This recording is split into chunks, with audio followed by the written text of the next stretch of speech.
ठरलं तर मग या प्रसिद्ध मालिकेपासून नाव कमवणारा अमित भानुशाली तुम्हाला माहीतच असणार। अमित भानुशालीला खरं तर लोक अर्जुन सुभेदार म्हणून ओळखतात, परंतु अमितला ही मालिका कशी भेटली, त्याचा इथपर्यंतचा प्रवास कसा होता, चला तर आज जाणून घेऊया।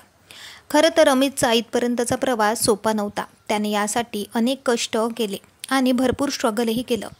लहानपणापासून ॲक्टिंगची आवड असलेला अमित हा सर्वप्रथम त्याने ॲक्टिंग शिकली। त्याने त्याचं ग्रॅज्युएशन BA आर्ट्समध्ये केलेलं आहे। त्यासोबत त्याने ॲक्टिंगचे क्लासेससुद्धा केले आहे। सर्वप्रथम त्याने काही गुजराती मूव्ही व मालिकांमध्ये काम केले, कारण अमित भानुशाली हा मूळचा गुजराती आहे। काही कालावधीनंतर त्याने श्रद्धा दास सोबत लग्न केलं। श्रद्धा म्हणजेच त्याची बायको। श्रद्धा दास ही खरं तर एक मराठी मुलगी आहे। दोघंही जण आपल्या प्रेमाविषयी बोलताना सांगतात की दोघांची ही भेट डोंबिवली स्टेशनवर झाली होती। एकदा ते दोघं भेटले आणि रोज भेटायला लागले। अमित त्यावेळी स्ट्रगल करत होता, शिवाय श्रद्धा एका बँकेमध्ये जॉब करत होती। दोघांचं एकमेकांवर प्रेम झालं व 2 वर्षानंतर दोघांनाही रिदान नावाचा एक गोड मुलगा झाला। दोघांचाही संसार सुखाने सुरू आहे। अमित भानुशालीच्या करिअरविषयी बोलायचं झालं तर सर्वप्रथम त्याने गुजराती मालिका व मूव्हीजमध्ये काम केलं, परंतु तिथून त्याला तेवढं नाव कमवता आलं नाही। त्यानंतर त्याने काही हिंदी मालिकांमध्ये सुद्धा काम केलेलं आहे।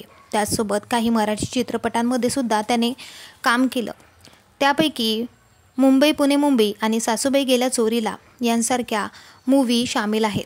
त्याचसोबत त्याने काही गुजराती मूव्ही म्हणजे शूट मे कुंवार छो, the successful loser, love is what यासारख्या मूव्हीजमध्ये काम केलं। त्यानंतर त्याने टिपक्यांची रांगोळी या मालिकेमध्ये सुद्धा एक साईड रोल केलेला होता, परंतु त्या मालिकेपासून त्याला तेवढी ओळख मिळाली नाही आणि अचानक ठरलं तर मग ही मालिका त्याच्या पदरात पडली। मग बोलायचंच काय, तर या मालिकेपासून त्याला भरपूर प्रसिद्धी मिळाली। त्याची ॲक्टिंग स्किल व त्याचं टायमिंग हे लोकांना खूप आवडलं। शिवाय तो दिसायलाही खूप सुंदर आहे। तो फिटनेसच्या बाबतीतही खूप अलर्ट असतो, रोज जिम करतो आणि स्वतःला फिट ठेवतो। श्रद्धा आणि त्याची जोडी लोकांना खूप आवडते। अशाच प्रकारच्या व्हिडिओ पाहण्यासाठी चॅनलला नक्की सबस्क्राईब करा।